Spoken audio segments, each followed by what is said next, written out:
Hello, we're here at AQS Quilt Week in Des Moines, Iowa, and I'm here with one of our winners, Linda Beachy-Hughes, and you're from Wichita, Kansas. That's right. And the category you entered your quilt in is first entry in a Des Moines contest. That's correct. All right, and so was that kind of scary to enter your quilt? It was. Was it? It was. I thought, well, I have nothing to lose. I'll just give it a shot. And I wasn't even planning on coming because I have some other commitments this weekend. So then we had to make a mad dash here at the last minute. And so how far is it from Wichita to here? It's about a 6-hour drive. Oh, that's a pretty good drive. Well, we're glad you came. It's totally worth it. So let's talk a little bit about your quilt, and because I know that people are going to want to know what you've done. First of all, I see that you've done some painting on some of the pieces. I used fabric paint crayons. I learned how to use those from Kathy McNeil when she did a workshop at our quilt guild, Prairie Quilt Guild, and this was a challenge for our quilt guild.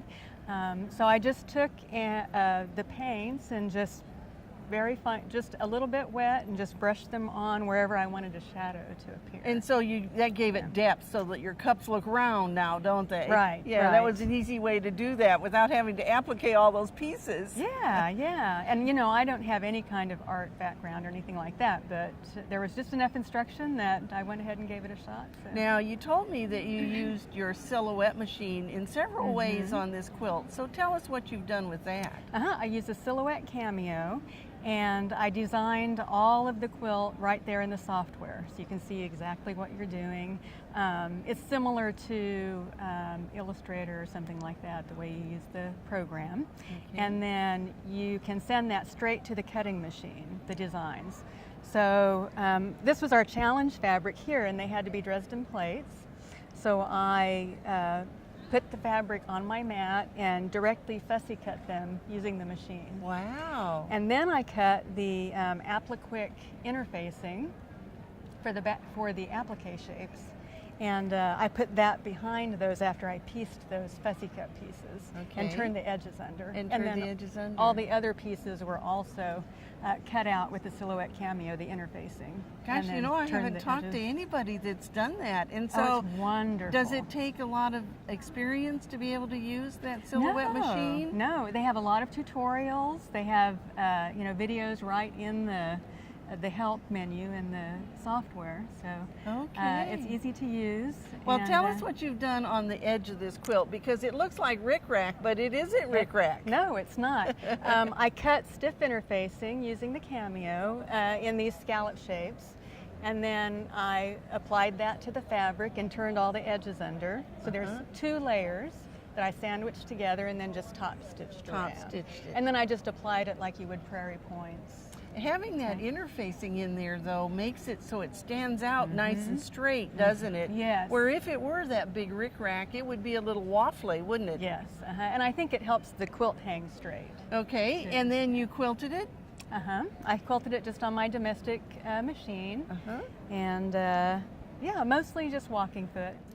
And so this kind of looks to me like a Rube Goldberg machine. Is that what it is? Yes, yes. He's a cartoonist famous for his drawings of these fantastical machines with gadgets that do things for you. Okay, so lead us through what happens here. Okay, well, it starts down here. You turn the fan on, and the fan blows up and turns the spoons, and these are the gears. Here, the spoons turn, they throw the ball down.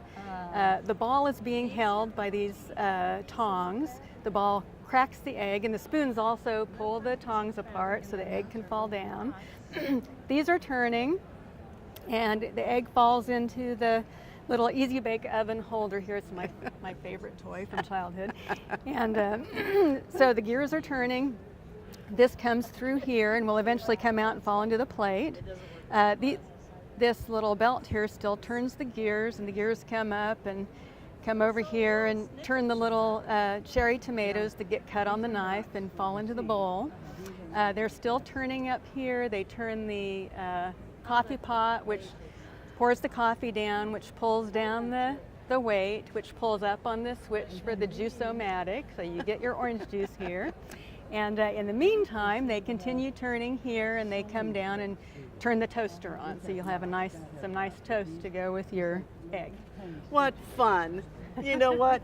Aren't quilters creative? Yes, well, I was trying to think of a way that I could have more time to quilt instead of doing my chores like I was doing. So. Well, and for you out there, the rules for the 2018 Quilt Week events are on quiltweek.com. Just click on the contest tab, and we hope we'll see an entry from you too.